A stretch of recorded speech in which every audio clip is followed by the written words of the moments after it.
नमस्कार। ये जो वीडियो अभी आप देखने जा रहे हैं ये एक क्विक गाइडेंस का सेशन मैंने कंडक्ट किया था कुछ समय पहले। तो उसका एक पार्ट जो है आपके सामने यहाँ पे दिखाया जा रहा है।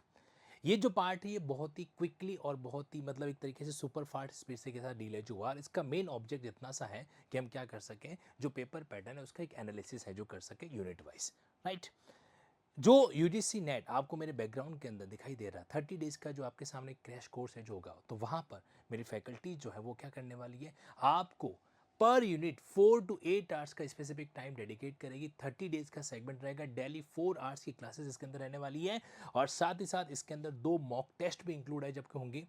और साथ ही में आपको मैं एक स्टडी मटेरियल, एक बुकलेट भी है जो प्रोवाइड करने वाला हूँ, जिसके अंदर पुराने 10 नेट एग्जाम का एनालिसिस होगा, उसके साथ उसके आंसर भी होंगे, प्लस कुछ सब्जेक्टिव पेपर के उसमें नोट्स भी होंगे और साथ ही साथ में कुछ मॉक टेस्ट आपको वहाँ भी दे रखे हैं। ये मॉक टेस्ट जो हैं वो आपके अलग हैं और जो लिंकिंग ऐप में कंडक्ट किए जाएंगे वो अलग हैं। 18 मई से लेकर आपके 18 जून तक ये 1 मंथ का जो सेगमेंट चलेगा विदाउट एनी इंटरप्शन। तो इस क्लास को तो एंजॉय कीजिए कीजिए, साथ ही साथ में अगर आपको लगता है कि रेगुलरिटी कंसिस्टेंसी के साथ में आपको इन क्लासेस को अटेंड करना चाहिए देन मोस्ट वेलकम। ये रहा आपका यहाँ पे आपकी नंबर आपको दे रखा है 899 पे आपको ये अवेलेबल हो जाएगा, 2 महीने का वैलिडिटी इसके अंदर। और आप चाहें तो टीम से बात कर सकते हैं 9887746465।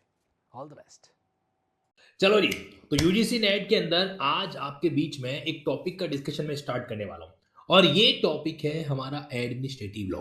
देखो, अगर जो बातें आज मैं आपको बता रहा हूं और उसके बाद में आपने एडमिनिस्ट्रेटिव लॉ के लगभग लगभग 50 एमसीक्यू सॉल्व कर दिए, तो आप मान के चलिएगा कहीं न कहीं आप लोगों के लिए बहुत यूजफुल है जो रहेगा, राइट। क्या मेरी आवाज आप लोगों तक आ रही है? यस और नो? से यस, एक बार कंफर्मेशन दे दीजिए और उसके बाद में सेशन में क्या करते हैं, शुरू है जो करता है। तो मैं कुछ डायग्रामेटिक नोट्स के जरिए आप लोगों को क्या बताने वाला हूं, आपके एडमिनिस्ट्रेटिव लॉ का कुछ बेसिक कॉन्सेप्ट बताने वाला हूं, ठीक है। और देयर आफ्टर आप लोग क्या करोगे, उसका वापस प्रैक्टिस करोगे। कहाँ से? प्रीवियस पेपर से। अगर आपको प्रीवियस पेपर में से एडमिनिस्ट्रेटिव लॉ के सवाल ढूंढने में दिक्कत होती है तो एक काम करेंगे, कल तक जो है जैसे मान लो पुराने जो पेपर है उसका सब्जेक्ट वाइज जो है क्लासिफिकेशन ऑन द वे है, तैयार हो रहा है, कल तक आपके बीच में शेयर कर देंगे, फिर आप उसको क्या करेंगे, वन बाय वन डील करते रहना। अब देखो, ध्यान से देखिएगा, एडमिनिस्ट्रेटिव लॉ जो है वो बेसिकली क्या है, वो दो चीजों का एक पार्ट है। पहली बात तो ये कि ये एडमिनिस्ट्रेटिव लॉ जो है ना, वो आपके जो 1990 के मतलब 1950 के बाद में 1950 के बाद में जो है इसका मेन ओरिजिन क्या होता है। इससे पहले जो है ना ये एडमिनिस्ट्रेटिव इतना वर्केबल नहीं था। तो यहाँ पर क्या है कि इसका मेन उद्देश्य क्या है कि पब्लिक अथॉरिटी जो है वो किसी भी तरीके का पक्षपात करते हुए पीपल को जो है वो परेशान ना करे, डिस्क्रिमिनेट ना करे। तो एक तरीके से पब्लिक अथॉरिटी के आर्बिट्रेरी एक्ट से प्रोटेक्ट करने के लिए जो लॉ वर्क करता है उसको हम एडमिनिस्ट्रेटिव लॉ है जो कहते हैं। ये इसका अपने आप में क्या है, एक ऑब्जेक्ट भी है। अच्छा, एडमिनिस्ट्रेटिव लॉ जो है वो बेसिकली क्या होता है, दो तरीके के फंक्शनिंग को टीच करता है, इफेक्टिव करता है। पहला, ये स्टेट की फंक्शनिंग को इफेक्टिव बनाता है और साथ ही साथ जो ये पब्लिक अथॉरिटी का एडमिनिस्ट्रेशन है, पब्लिक एडमिनिस्ट्रेशन का मतलब पता है क्या हुआ, पब्लिक अथॉरिटी का एडमिनिस्ट्रेशन, तो उसको ही क्या करता है, इफेक्टिव करता है।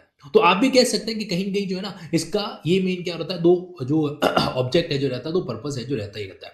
अच्छा, अब जो एडमिनिस्ट्रेटिव लॉ है इसको आप इस तरीके से तीन भागों में बाइफरकेट कर सकते हैं। पहला, इसका होता है स्ट्रक्चर, यानी कि वो is acting, I mean to say कि कौन कौन से अथॉरिटी है, कौन कौन से इंस्टीट्यूशन है, कौन कौन सी गवर्नमेंट एजेंसीज हैं, वगैरह वगैरह। एक मजेदार बात बताना चाहता हूं मैं आपको, एडमिनिस्ट्रेटिव लॉ के अंदर किस स्ट्रक्चर को मैनेज करते हैं, तो इसका आंसर है आर्टिकल, संविधान का जो आर्टिकल 12 है ना, आर्टिकल 12 में अगर आप ध्यान से देखोगे तो वहां पर आपके सामने अदर अथॉरिटी वर्ड भी आ रखा है। तो ये जितनी भी अदर अथॉरिटीज है, चाहे ऑब्वियसली बात है वो किसके कंट्रोल में है, वो एक तरीके से गवर्नमेंट के कंट्रोल में है जो होती हैं। तो जितनी भी अदर एजेंसी अदर अथॉरिटीज है ना, वो सारी की सारी आपके क्या होती है, इसमें एक तरीके से कवरेज होती है। इस बात को आपको विशेष रूप से ध्यान रखना है, ठीक है। देखो, कहीं की ना एडमिनिस्ट्रेटिव लॉ का जो ओरिजिन है वो संविधान से हो रखा है, इस बात को भूलना नहीं है मैं। अच्छा, इसका जो नेचर है वो एक तरीके से सब्सटेंटिव पार्ट को भी प्ले करता है कि आपने कोई भी अगर एक्शन लिया तो एक्शन क्यों लिया। अच्छा, मान लीजिए एक्शन जो है गड़बड़ है, तो हम क्या कर सकते हैं, कई बार कोर्ट को भी अप्रोच कर सकते हैं और कोर्ट के माध्यम से हम जो है क्या कर सकते हैं, मैंडेमस हो गया, कोई काम करवाना है तो, या फिर मान लीजिए कोई काम अनजस्टिफाई तरीके से किया गया है तो सर्श्योरी की रिट जो हो गई, इनको हम क्या करते हैं, मोटा मोटी रूप से फॉलो है जो करता ही करता है। देखो विशेष रूप से आप क्या करना, संविधान की, कॉन्स्टिट्यूशन की इन दो रिट्स को विशेष रूप से ऑब्जर्व करना। एक जो रिट है आपके सामने मैंडेमस को लेकर, ठीक है, और एक है आपके रिट जो है सर्श्योरी को लेकर, सर्श्योरी को लेकर। इन दोनों का अपने आप में क्या होता है, बहुत इंपॉर्टेंट रोल है जो होता है। कहने को तो प्रोहिबिटरी भी अपने आप में एप्लीकेबल हो सकता है, लेकिन वो एक तरीके से प्रिवेंटिव पार्ट को जो प्ले कर रही है। तो हमें सर्श्योरी, उत्प्रेषण और साथ साथ मैंडेमस यानी कि परमादेश, इन दोनों रिट्स का एडमिनिस्ट्रेटिव लॉ के अंदर स्पेसिफिक रोल है जो होता ही होता है। तीसरा एक और रिट है क्यो वारंटो। लेकिन क्यो वारंटो जो रिट है ना, जनरली कोई इंडिविजुअल पर्सन जो है वो कोर्ट में फाइल करता है, इसलिए कि भाई आपने किसी पर्टिकुलर पर्सन को किस अधिकार से जो है वहां पे अपॉइंट किया।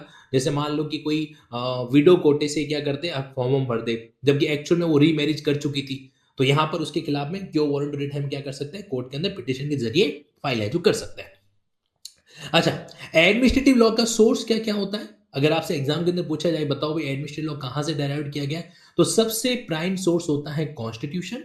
उसके बाद में जो स्टैट्यूटरी कानून है वो, उसके बाद में जो भी अध्यादेश ऑर्डिनेंस पास अगर कर रखे हैं तो वो, और या फिर आर्टिकल 141 संविधान के तहत जितने भी जुडिशियल प्रेसिडेंट्स है ना, उनको भी हम क्या कर सकते हैं, इससे कनेक्ट है जो कर सकते हैं।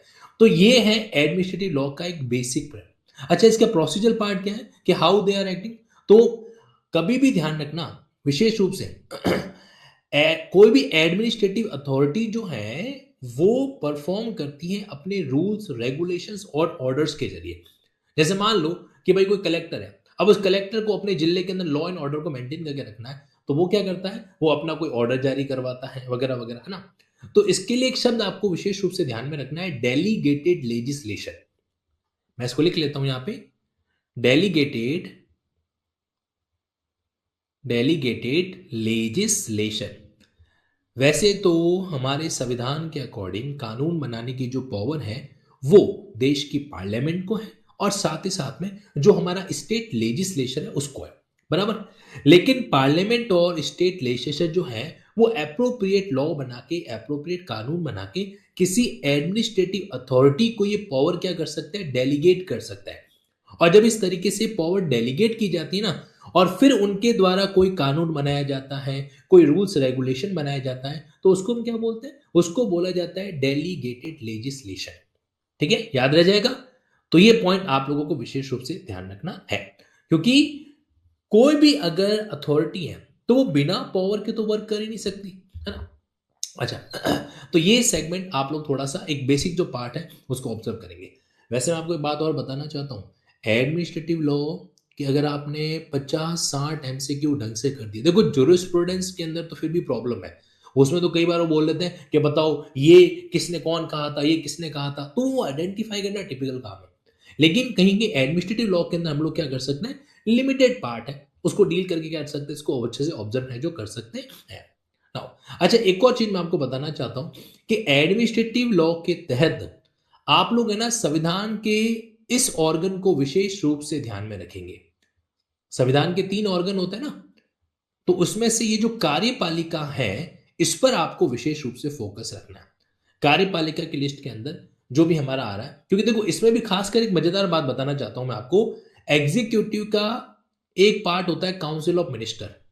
ठीक है, इसमें क्या होते हैं, अलग अलग तरह की मिनिस्ट्री होती है, अलग अलग तरह की मिनिस्ट्री क्या करती है, अलग अलग डिपार्टमेंट को गवर्न करती है। अलग अलग डिपार्टमेंट के अंदर अलग अलग क्या होते हैं, आपके ऑफिसर्स होते हैं जो कि उस डिपार्टमेंट का एडमिनिस्ट्रेशन संभालते हैं। तो जहां पे शब्द आया एडमिनिस्ट्रेशन, वहां पे एप्लीकेबिलिटी हो जाती है एडमिनिस्ट्रेटिव लॉ की। इसीलिए administrative law have direct connection with executive. एक और मजेदार बात आपको बता देता हूं मैं, हमारे संविधान के अंदर ये लिखा हुआ है कि कोई भी सरकारी अधिकारी या तो प्रेसिडेंट या गवर्नर के प्लेसर तक क्या करता है, प्रसाद पर्यंत तक क्या करता है, काम है जो कर सकता है। यानी कि प्रेसिडेंट और गवर्नर के पास ये पावर है कि वो उनको क्या कर सकते हैं, वहां से रिमूव कर सकते हैं, सब्जेक्ट टू द इंक्वायरी जो भी मेंशन कर रखा है। ये बात लिखी हुई है, आप जब संविधान का आर्टिकल 310 वगैरह पढ़ेंगे और रीड विथ 311 पढ़ेंगे तो आपको ये सामने देखने को मिलेगा ही मिलेगा। तो इस बात को भी आपको क्या करना है, कनेक्ट है जो करना है, ध्यान में है जो रखना है। अपार्ट फ्रॉम दिस अगर मैं बात करूं आपके सामने, तो आप यहां पर भी आ जाइए, इसका एक और part rule of law. Administrative law के अंदर ये कॉन्सेप्ट बहुत इंपॉर्टेंट और बहुत अच्छे तरीके से क्या करता है, वर्कआउट है जो करता है। एक हमारे बहुत ही क्या कह सकते हैं उसको, साइंटिस्ट नहीं कहेंगे, मतलब एक बहुत ही विद्वान व्यक्ति जो लॉ के फील्ड में रहे, तो डाइसी है ना, डाइसी ने ये सिद्धांत आपको दिया था रूल ऑफ लॉ का। ध्यान रखना, हमने डाइसी की सारी बात को एज इट इज अडॉप्ट है जो नहीं किया। रूल ऑफ लॉ अपने आप में एक सबसे इंपॉर्टेंट बात तो ये कहता है कि भैया कानून की नजर में सब बराबर है, ठीक है। अब जो पुष्पा है उसको भी जेल में भेजा जाएगा, है ना, और अगर कोई सामान्य व्यक्ति है तो उसको भी जेल में भेजा जा सकता है ना। Everybody are equal and everybody is entitle for equal protection, है ना, तो वो चीज रहती है। तो बेसिकली रूल ऑफ लॉ अगर आपसे पूछा जाए तो सबसे ज्यादा ये कनेक्टिविटी आपके किस आर्टिकल से रखता है, तो संविधान का जो आर्टिकल 14 है, इक्वलिटी, वहां से इसका क्या रहता है, मेन कनेक्शन है जो रहता है। ये बात विशेष रूप से आपको ध्यान रखनी है। आपके आर्टिकल 14 में इक्वलिटी बिफोर लॉ और इक्वल प्रोटेक्शन ऑफ लॉ दो शब्द लिखे हुए हैं, ठीक है, गलती मत करना, सिर्फ इक्वलिटी वर्ड लिखने से काम नहीं चलेगा, दोनों शब्द वहां पे। नाउ सी, तो क्या होता है, इन्होंने तीन बातें कही। पहली बात थी इनके अंदर, हाँ जुरिस्ट कह सकते हो आप, ठीक है, जुरिस्ट कह सकते हो, प्रोफेसर शब्द जो है वो भी और भी अप्रोप्रिएट रहेगा। सुप्रीमेसी ऑफ लॉ, यानी कि लॉ ही सुप्रीम है, उससे ऊपर और कुछ भी नहीं है। इक्वलिटी बिफोर लॉ, ये शब्द तो एज इट इज आपको देखने को मिलता है। और एक और चीज है वो है कि predominance of the legal spirit. अब इसका मतलब क्या होता है कि court of law and not the written constitution are the ultimate protector of individuals fundamental. मतलब रिटन कॉन्स्टिट्यूशन नहीं है, बल्कि कोर्ट जो है वो क्या करते हैं, अल्टीमेट इंडिविजुअल फंडामेंटल के जो क्या करते हैं उसको प्रोटेक्ट जो करता है। इस चीज को हमने थोड़ा अडॉप्ट नहीं किया, हमने इस चीज को क्या नहीं किया, अडॉप्ट नहीं किया। लेकिन ये जो दोनों चीजें हैं उसको हम क्या करते हैं, एक तरीके से दिमाग में फॉलो है जो करते हैं। हालांकि इसमें कोई डाउट नहीं है कि वो is the guardian of fundamental right, तो आपका आंसर होगा सुप्रीम कोर्ट। वो is the guardian of fundamental right, supreme court. और अगर ऑप्शन में हाई कोर्ट है तो हाई कोर्ट को भी हम टिक मार्क है जो कर सकते हैं। ठीक है, तो ये आपके सामने बातें आती है। लेकिन अब देखो, ये सिद्धांत खाली तीन बातों को जानने से तो काम नहीं चलेगा कि भाई लॉ सुप्रीम है, चलो ठीक है, इक्वलिटी बिफोर लॉ, ओके। लेकिन एक और चीज होती है, वो ये होती है कि इस रूल ऑफ लॉ के कुछ एक्सेप्शन हमने हमारे संविधान में रखे हैं। जैसे उदाहरण के लिए, अब मान लीजिए कि लॉ ने किसी व्यक्ति को पनिश कर दिया, लॉ ने क्या कर दिया, किसी व्यक्ति को पनिश कर दिया, और अपील अपील में गए और उसकी सजा सब कुछ कंफर्म हो गई। अब क्या चॉइस बचा, अभी भी हमारे संविधान में पार्डन का हमने प्रोविजन दे रखा है। प्रेसिडेंट क्या कर सकता है, समाधान दे सकता है। गवर्नर क्या कर सकता है, समाधान है जो दे सकता है, वगैरह वगैरह। तो इस तरीके से हमने वहां पर क्या कर दिया, विशेष रूप से कोई बात एप्लीकेबल करा रखी है। इतना ही जो को थोड़ा सा मूव ऑन करोगे तो आपको पता है संविधान के अंदर हमारे पास में इमरजेंसी का प्रोविजन होता है। जैसे किसी स्टेट में आपने इमरजेंसी इंपोज कर दी, अब इमरजेंसी लगा दी, तो वहां पे कहेंगे क्या हुआ कि स्टेट के द्वारा जो लॉ बनाया गया है वो उस वे में इफेक्टिव नहीं रहेगा, और पार्लियामेंट क्या कर सकती है, अपना कुछ अलग कानून इंपोज कर सकती है, प्रेसिडेंट रूल वहां पे एप्लीकेबल है जो हो सकता है। तो ये सारी की सारी चीजें जो क्या होती है, बेसिकली आपके सामने एप्लीकेबल होती है। और हमें इस बात का ध्यान रखना है कि there are certain exception to the rule of law, ठीक है। किसने दिया था सिद्धांत, डाइसी ने दिया था। और साथ ही साथ में इस सिद्धांत के कितने एलिमेंट होते हैं, तो इस सिद्धांत के कितने एलिमेंट हो गए, तीन एलिमेंट हो गए। कौन कौन सा, सुप्रीमेसी ऑफ लॉ का एलिमेंट हो गया साथ साथ में, उसके अलावा आपके बीच में जो ये इक्वलिटी बिफोर लॉ, और तीसरा जो पॉइंट जो हमने अडॉप्ट है जो नहीं कर रखा है। देखो आप इसमें है ना, इसके एक्सेप्शन के अंदर कुछ पॉइंट और नोट डाउन कर लीजिए, वो भी आपके लिए यूजफुल है जो रहेंगे। कौन कौन से देखो, इसमें आप एक पॉइंट ऐड कीजिएगा, इसमें आपके सामने प्रिवेंटिव डिटेंशन लॉ, यस, इसको भी आप ऐड कर लो, प्रिवेंटिव डिटेंशन लॉ। यानी कि किसी भी व्यक्ति को अगर हमने प्रिवेंटिव डिटेंशन लॉ के तहत गिरफ्तार कर रखा है तो, है ना। इसके अलावा आपके सामने एक और पॉइंट है जो क्या पता शायद आपको याद रह ही नहीं रहे, आर्म फोर्स। आपको पता है ना कि भाई आर्म फोर्स में आप उसको इक्वलिटी नहीं कह सकते। आर्म फोर्स के जो भी लॉ होते हैं ना, आर्म फोर्स के, यहां पे स्पेस नहीं, मैं यहां लिख लेता हूं, आर्म फोर्स के जो लॉ बने हुए हैं वहां पर क्या होता है, कहीं न कहीं सारे सोल्जर्स को हम इक्वलिटी वाली बात नहीं कहते। सोल्जर कभी भी इन सारे अधिकारों को क्या नहीं कर सकते, एक्सरसाइज है जो नहीं कर सकते। तो ये भी एक पॉइंट आपके लिए क्या हो सकता है, यूजफुल हो सकता है। और 356 ही नहीं, आप इसमें 352 को भी जोड़ दो, वो पॉइंट भी आपके सामने वहां से क्या होता है, कनेक्टेड हो जाता है। इन पॉइंट्स को अब यहाँ से अपन हटा देते हैं, क्योंकि इनका जो कनेक्शन है वो इनडायरेक्ट पॉइंट ऑफ व्यू से होता है, इनडायरेक्ट पॉइंट को हमें नहीं समझना है। हाँ जी। और इम्यूनिटी एंड प्रिविलेज, अच्छा हमने कुछ जगह पे प्रिविलेज जो है वो कुछ और लोगों को भी दे रखी है। जैसे आपको पता हो संविधान का आर्टिकल 105 आपके सामने एप्लीकेबल होता है, तो एमपी वगैरह को कुछ प्रिविलेज दे रखा है कि भाई वो कुछ भी कर रहे हैं पार्लियामेंट के अंदर तो हम उसको क्या नहीं करेंगे, कोर्ट के अंदर डील नहीं करेंगे, तो वो एक प्रिविलेज है। ये है आपके विधि का शासन। ठीक है, आपको डायलॉग याद है बाहुबली मूवी का, महेशमती, महेशमती ने, क्या वो डायलॉग था ना उसका, क्या बोलती हूँ कि मेरा वचन ही है शासन, समथिंग लाइक दैट, मेरा वचन ही है शासन। अब आपको बोलना है विधि का है शासन, समथिंग लाइक दैट। तो क्या पता आपको बाहुबली 3 के अंदर कोई कोई छोटा मोटा रोल मिल जाए। नहीं चाहिए, अच्छा कोई बात नहीं। सी नाउ, अब देखो एडमिनिस्ट्रेटिव लॉ में कौन कौन से टॉपिक को आपको ध्यान में रखना है, उसको भी जरा एक बार ऑब्जर्वेशन कर लीजिए। तो यहां पर आपके बीच में एक तो सेपरेशन ऑफ पावर का सिद्धांत जो है वो भी आपके एडमिनिस्ट्रेटिव लॉ के प्रोविजन के अंदर देखने को मिलता है। वैसे तो सेपरेशन ऑफ पावर को लेकर हमारे संविधान में कई सारी बातें हैं, है ना, लेकिन आपको सबसे पहले इसका, वैसे सेपरेशन ऑफ पावर के सिद्धांत किसने दिया था, कोई मुझे बताएगा? वो कौन से हमारे जुरिस्ट थे या विद्वान विधिवेता थे जिन्होंने सेपरेशन ऑफ पावर के इस सिद्धांत के बारे में डील है जो किया था? एनी वन ऑफ यू जिनकी एक बुकलेट जो है वो बहुत ही अपने आप में क्या रहती है, फेमस है, जो रह चुकी है, और वो मैं आपको दिखा भी देता हूं। देखो कुछ बातें ऐसी हैं जहां पर हमें थोड़ा सा दिमाग जो है वो एक्स्ट्रा लगाना ही लगाना है। हाँ जी, अब ये है वो बुकलेट है the spirit of law, this one, ये वो बुकलेट है स्पिरिट ऑफ लॉ। और ये बुकलेट लिखी थी किसने, मॉन्टेस्क्यू ने, राइट। तो मॉन्टेस्क्यू ने the spirit of law booklet के अंदर आपके सामने सेपरेशन ऑफ पावर का पूरा जिक्र जो है वो बहुत ही डिटेल वर्जन के अंदर कर रखा है। ये बुक कोई भारत के संविधान के ऊपर आधारित नहीं है, लेकिन भारत के संविधान में इस बुक की हमने कई बातों को अडॉप्ट है जो कर रखा है। ठीक है जी, चलो अब देखो सेपरेशन ऑफ पावर के अंदर आप चाहे तो संविधान का आर्टिकल 50 ऑब्जर्व करें, या फिर आप चाहे तो एग्जीक्यूटिव को एक तरीके से इम्यूनिटी देने वाले कई सारे ऐसे प्रोविजन हैं जहां पे प्रेसिडेंट ने जो कुछ भी किया हुआ है या गवर्नर ने जो कुछ किया उनके लिए उनको पर्सनली लायबल हम नहीं ठहरा सकते। वैसे ध्यान रखना आपके संविधान के अंदर आर्टिकल 121, आर्टिकल 122, आर्टिकल 211, आर्टिकल 212, ये सारे आर्टिकल भी एक तरीके से लेजिस्लेटिव और चीजों को क्या करते हैं, अलग अलग ऐसे रखते हैं। आर्टिकल 50 तो एग्जीक्यूटिव और जुडिशरी को अलग रख रहा है। आर्टिकल 121 और 122 जो है वो जुडिशरी को लेजिस्लेचर से अलग रखने की बात है जो कर रहे हैं। ठीक है, तो सेपरेशन यानी कि आपके जो शक्ति का पृथक्करण का सिद्धांत है ये भी यहां पर क्या होता है, एप्लीकेबल है जो होता है। देखो कंफ्यूज मत हो जाना, तीन अलग अलग चीजें हैं, तीन अलग अलग चीजें हैं।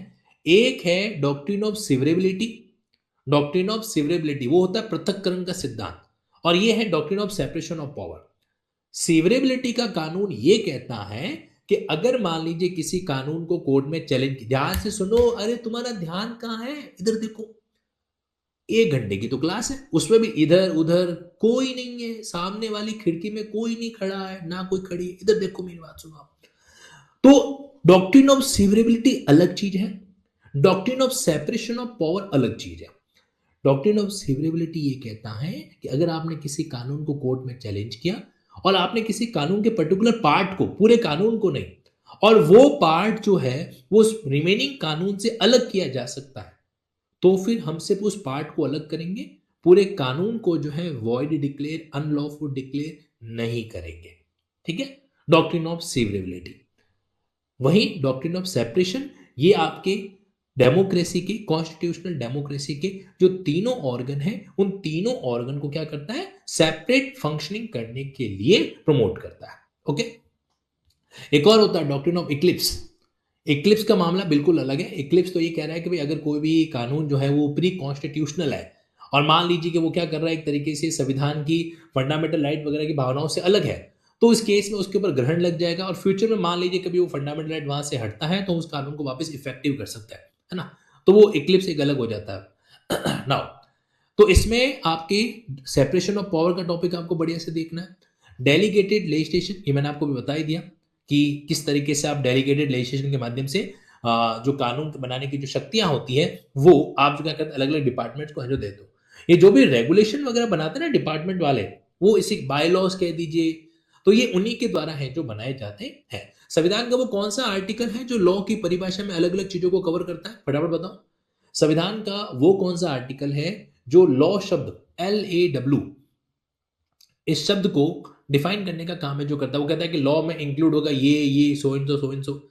Article 13 very good. अगर आपसे ये पूछूं आर्टिकल 13 का कौन सा क्लॉज है, तो अब आंसर दे पाओगे? आर्टिकल 13 का स्पेसिफिक क्लॉज। अच्छा मजेदार बात बताऊं मैं आपको, लॉ शब्द और लॉ इन फोर्स ये दोनों शब्द वहां पर आपको देखने को मिलता है। Very good Tushar ji. एक तो होता है लॉ और एक होता है लॉ इन फोर्स। तो ये दोनों को आपको क्या करना है, ध्यान में है जो रखना है। नाउ मूविंग अहेड, आगे बढ़ते हैं यहां पर अपन नेक्स्ट पॉइंट पे। तो एक और जहां पे आपके सामने जैसे मोड ऑफ कंट्रोलिंग कैसे कंट्रोल कर सकते हो, तो आप प्रोसीजर बना के डेलीगेटेड लेजिस्लेशन को कंट्रोल कर सकते हो, पार्लियामेंट्री कंट्रोल उसके ऊपर कर सकते हो, जुडिशियल कंट्रोल। देखो 3 तरीके के कंट्रोल यहां पर आपको मेंशन है जो कर रखे हैं, ठीक है। अच्छा इसके अलावा आपके सामने 2 टेस्ट होते हैं जिसके जरिए हम फाइंड आउट करते हैं कि वहां पर वो जो कानून बनाया गया है वो अप्रोप्रिएट है या नहीं है। अब इस बात को आपको समझने की कोशिश करनी है। डेलीगेटेड लेजिस्लेशन के अंदर क्या होता है, कई बार जो है ना, कई बार जो है अथॉरिटी अपनी लिमिट क्रॉस कर जाती है। ऐसी सिचुएशन के अंदर क्या होना चाहिए, वहां पे कुछ ऐसा कंट्रोल हो जो इसको क्या करके प्रॉपर तरीके से डील है जो कर सके। तो वो बात हमें वहां पर देखने को है जो मिलती है ना उसी। तो अब कहीं न कहीं जब आप इस तरीके से पॉइंट को ऑब्जर्वेशन करते हैं तो 2 तरीके के टेस्ट आपको दे रखे हैं, है ना। पहला आपका सामना जो मामला होगा वो कौन सा होगा, वो होगा सब्सटेंटिव अल्ट्रा वायरस, और दूसरा कौन सा होता है, प्रोसीजरल अल्ट्रा वायरस। आपने जो कानून बनाया वो क्या कर रहा है, अधिकार क्षेत्र को क्रॉस कर रहा है या प्रोसीजर लिमिट को क्रॉस है जो कर रहा है, तो वहां पर वो क्या आ जाता है इसके अंदर, सब्सटेंटिव या प्रोसीजर अल्ट्रा वायरस की लिस्ट के अंदर आ जाता है। Okay now moving ahead, rule against bias. अब देखो ये आपके सामने कि अगर मान लीजिए कोई भी ऐसा एक्ट किया गया है, ये आपके सामने क्या होता है, इसका सिद्धांत भी है। किसका सिद्धांत है ये, थोड़ा इसको जूम आउट किया जाए। यहां पर एक सिद्धांत का नाम भी लिखा गया है, AS Kraipak versus union of India 1970। तो रूल ऑफ लॉ, आपके रूल अगेंस्ट बायसनेस के संबंध में एक सिद्धांत है, और आप इस पॉइंट को क्या कर सकते हो, इससे कनेक्ट है जो कर सकते हो। पेक्यूनरी बायस का मतलब होता है धन संबंधी, इसको क्या बोलते हैं अपन, धन संबंधी। ये आपके मैटर इस तरीके से आता है। अच्छा आप में से जो कैंडिडेट नेट का एग्जाम पहले फाइट कर चुके हैं, मुझे एक बात बताओ, अगर किसी स्टूडेंट ने पेपर हिंदी मीडियम चूज कर रखा है तो उसका पेपर डिग्लॉट आता है कि नहीं आता है, यस और नो। और अगर इंग्लिश चूज कर रखा है तो क्या सिर्फ इंग्लिश आता है या इंग्लिश हिंदी दोनों आता है? एक बार मुझे क्लैरिफिकेशन दीजिए प्लीज। अगर किसी के पास अनुभव है तो मुझे बताइएगा इस बारे में, ठीक है। तो और दूसरा होता है पर्सनल बायस और सब्जेक्ट मैटर बायस। तो 3 चीजें आपको दे रखी है कि अगर मान लीजिए किसी भी वे के अंदर इन्होंने इस चीज को डील कर रखा है, तो यहां पर अगर मान लीजिए पक्षपात हो रखा है तो वो चीज के अंदर आ जाएगा। बोथ आता है, सुकन्या जी कह रहे यस सर बोथ आता है, चलो ठीक है। अब मुझे यस और नो में बताओ, अगर इंग्लिश मीडियम चूज किया है किसी कैंडिडेट ने, तो पेपर इंग्लिश हिंदी दोनों में आएगा या ओनली इंग्लिश, बोथ या ओनली इंग्लिश, ये बता दीजिए। Sir language in between exam भी चेंज कर सकते हैं, और एक टैब होता है साइड में। अरे वाह, और तो क्या ही चाहिए, मतलब बल्ले बल्ले है फिर तो तुम लोगों के। एक खटका दबाया, खटका समझते हो, एक बटन दबाया, बटन को मारवाड़ी बोलते हैं खटका। तो एक बटन दबाया और ये लो मीडियम चेंज हमारा, है ना। तो ये तो और अच्छी बात है, ऐसा ऑप्शन अगर है तो वेरी गुड। अच्छा एक चीज और बताओ, इन लोगों ने नेट के लिए नेट की वेबसाइट पे कुछ ऐसा ये मॉक टेस्ट कंडक्ट कराते हैं ताकि भाई आप एक बार जो है ट्रायल कर लो कि ऑनलाइन कैसे अटेंड करना है कि नहीं करना है, जैसे दूसरे एग्जाम के अंदर होता है। सपोज करो मध्य प्रदेश प्रीलिम्स का एग्जाम, कभी एक जमाना था जब वो ऑनलाइन कराते थे, तो एक ऑप्शन रखते थे कि पहले आप ट्रायल कर लो। तो क्या वैसा का वैसा ऑप्शन जो है इन्होंने अवेलेबल करा रखा है? एक सेकेंड, मैं अभी आप लोगों को ना यूजीसी की वेबसाइट पे लेके चलता हूँ। इस पॉइंट पे अपन वापस, अच्छा आखिरी पेज है उसको कंप्लीट कर लेते हैं, फिर अपन यूजीसी नेट के बारे में कुछ और बातचीत करेंगे। तो ये टॉपिक आपको देखना है, writ jurisdiction, government contract, tribunal, ombudsman, judicial review, ये सारे वो टॉपिक हैं जो आपको एडमिनिस्ट्रेटिव लॉ के तहत पढ़ने होते हैं, बराबर। इसमें एक और चीज जो मिस रह गई है उसको भी आप जोड़ दीजिएगा, that is called rule of law. ये टॉपिक जो है ना एडमिनिस्ट्रेटिव लॉ में मोटा मोटी आपको बढ़िया तरीके से पढ़ना ही पढ़ना है। हेलो नमस्कार, मैं उम्मीद करता हूँ कि ये सेशन जो आपने देखा है उस सेशन में आपने कुछ नया है जो सीखा होगा। अगर आप इसी तरह की क्लासेस जो हैं हमारे फैकल्टीज़ के द्वारा गेन करना चाहते हैं देन मोस्ट वेलकम। सिर्फ 899 की नॉमिनल कॉस्ट पे मैं आपके लिए अवेलेबल करवा रहा हूँ 30 डेज डेली 4 आवर्स की डेडिकेटेड और कंसिस्टेंट क्लासेस। किसके लिए? यूजीसी नेट के पेपर नंबर 2 के लिए। पेपर 2 के साथ साथ पेपर 1 का भी आपको यहाँ पे गाइडेंस मिलेगा, लेकिन पेपर 2 को स्पेशली फोकस है जो किया जा रहा है। इसके अंदर आपके मॉक टेस्ट भी इंक्लूड है और साथ ही साथ में मैं आपको एक स्टडी मटेरियल का किट भी अवेलेबल कराने वाला हूँ। सिंगल जो है आपका एक बुकलेट इसके अंदर आपको भेजा जाएगा।